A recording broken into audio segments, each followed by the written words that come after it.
Iyathanda ukuyikhetha igumkedlela Nkosi enkulu ukuhamba isitima samagondo kwaba mkhulu omkhulu phakathi. Amen. Alifuni phela ukumyeka umfokamayekisa wakwaKhumalo lelizwi elilokhu limlandele njalo, elizibiza ngokuthi linguShembe, libhonga emoyeni kufika okukhulu ukwesabeka lokhu. Naleli gama elilishoyo elithi linguShembe alaziwa nokuthi lichazani. Igama elombhalo ongaqondakali ofana naloya mbhalo owabonwa nguye phela uDaniel owawuthi mene mene tekel upharsi, into ongayazi nje ukuthi isho ukuthini. Limluni lona lolu Shembe? Igama liqhamuka emoyeni, lo muntu okubhongayo, okhathazayo, owayeyale phela yona le ntombi yakwaHadebe phela ezele lo mfana ukuba mayesezele lo mfana funeke naye abizwe ngalo leli gama lalelizwi elibhonga emoyeni. Uma kutholakala phela leli gama selokhu laqala laphaya kumzazela eminyakeni yama-early 1700 kungakazalwa naye uShaka elalihlupha phela yena umkhulu wakhe lona phela wayehlushwa yilo lelizwi. Abantu bagcina sebembhinqa nangalo lelizwi ukuthi nayo-ke le ndoda esibelisela ngezwi ekuthiwa likhuluma emoyeni elizibiza ngokuthi linguShembe. Naye umkhulu wakhe-ke bambhinqa kanjalo ngokuthi bambize ngalo leli gama.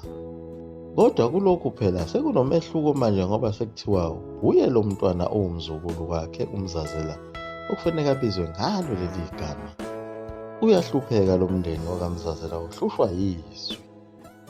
Lenza ukuthi le nsizwa yakhona kwaKhumalo ingasakwazi ukunumuza kahle phela njengoba phela isinabafazi abathathu kanye nengoduso eyodwa. Lena phela kaMantimbane ezogana lapha ekhaya maduzane nje. Seliyafika kulelizwi kuyo le nsizwa yakwaKhumalo lithi kuyo, phuma kubafazi, ngifuna ukukhuluma nawe. Izibe le ndaba le ndoda yakwaKhumalo ukuthi lelizwi lithi angiphume kanjani kubafazi bami. Waliziba isikhathi eside lelizwi lilokhu luphinda into eyodwa lithi phuma kubafazi, ngifuna ukukhuluma nawe. Wathi uyaziba uyohlala egqumeni lentaba lapho kuya lelizwi lathi ngithe phuma yakha umuzi ngaphandle uzohlala kuwo ukuze ngikwazi ukukhuluma nawe kahle.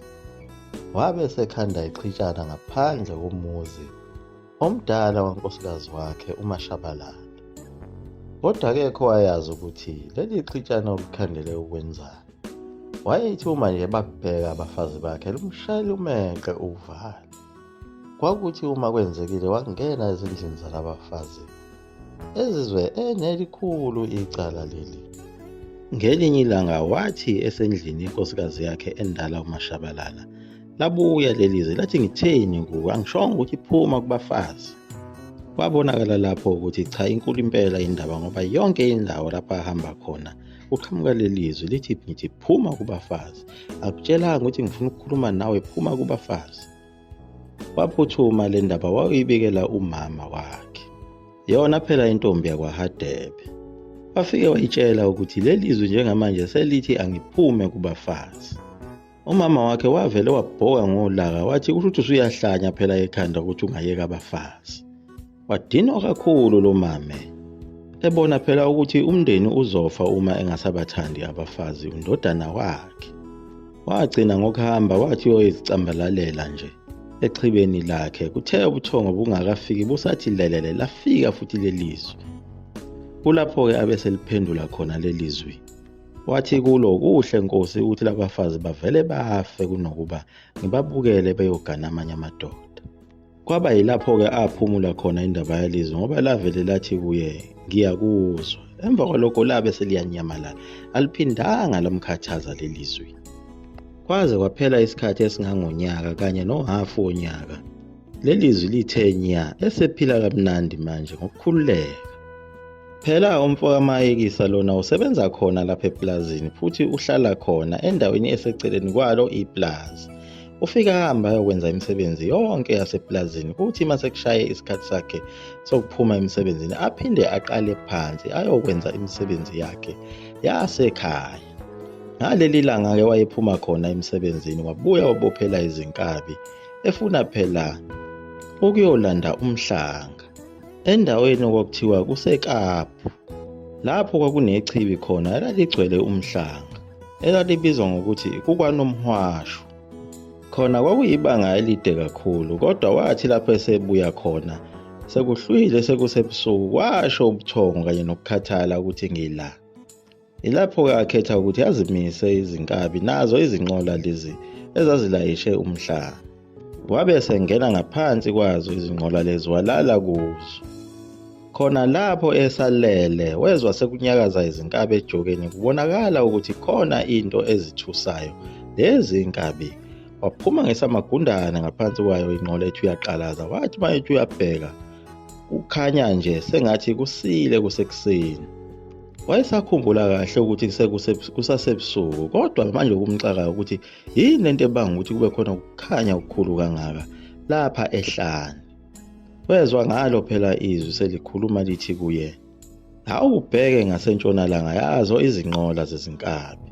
Wathi mayethi uyabheka mayebabona indoda igqoke isigqoko ihamba ngehashi ihleli phezu kwehashi.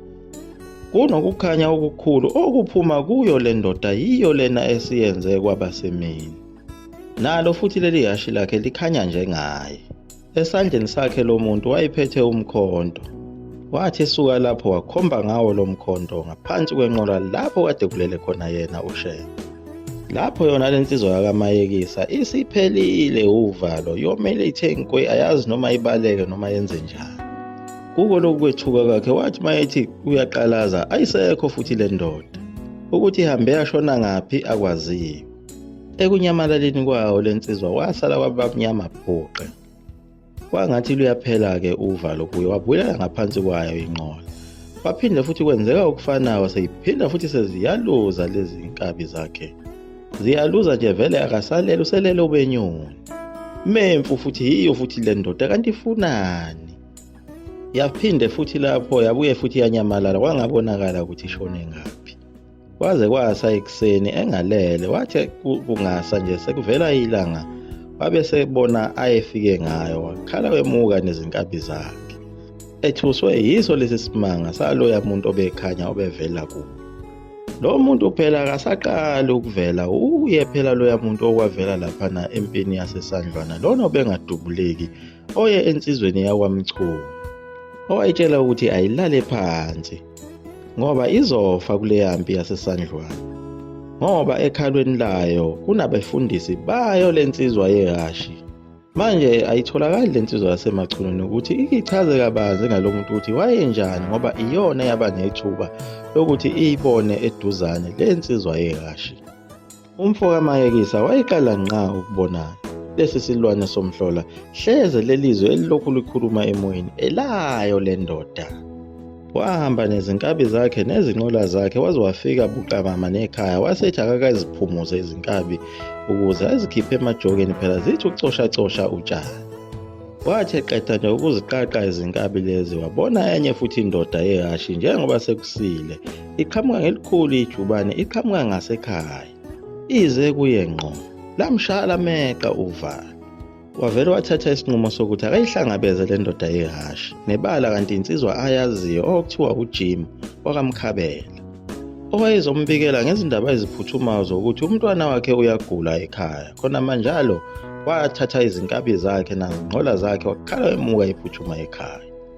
Wathi angafika ekhaya wathola ukuthi indodana yakhe igula kakhulu. Wathi eselele ebusuku wabona isibonakaliso saleya ndoda kade ibona laphana ehlane. Isihudula manje amahashi amabili ayisagibele ihashi elilodwa sigijima phezulu emoyeni gijima emkhathini.